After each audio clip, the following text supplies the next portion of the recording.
Nasa kote sa Cabanatuan City, Nueva Ecija ang isang lalaking ginagamit umanong pang-blackmail sa dating nobya.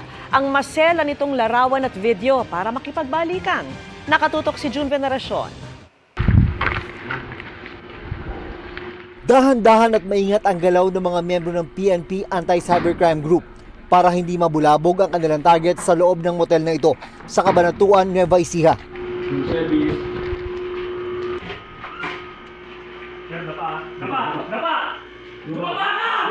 Pagbukas ng pinto, hindi inakala ng suspect, iba pala ang kanyang makikita.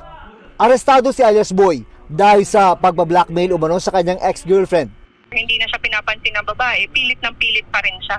And yun na nga yung ginawa niyang pagbablackmail, yung pag-send nitong nude photos and videos dun sa bagong boyfriend para sa kanya, maghiwalay sila at makipagbalikan yung babae sa kanya. Pumayag umano ang biktima na makipagkita sa kanyang ex sa motel kapalit ng pagbura sa mga masiselang video at litrato na kuha noong sila pa. Ang hindi alam ng suspect ay nagsumbong pala sa mga pulis ang biktima at ang kanyang bagong boyfriend para matigil na ang pambablackmail. Maraming kaso yung isinampa natin sa kanya dito.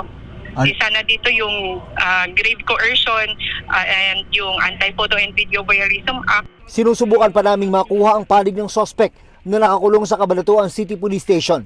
Ayon sa PNP ACG, dumadami ang mga kasong may kinalaman sa paglabag sa Anti-Photo and Video Voyeurism Act na karamihan sa mga suspect ay hindi raw makamove on. Acceptance is the key talaga.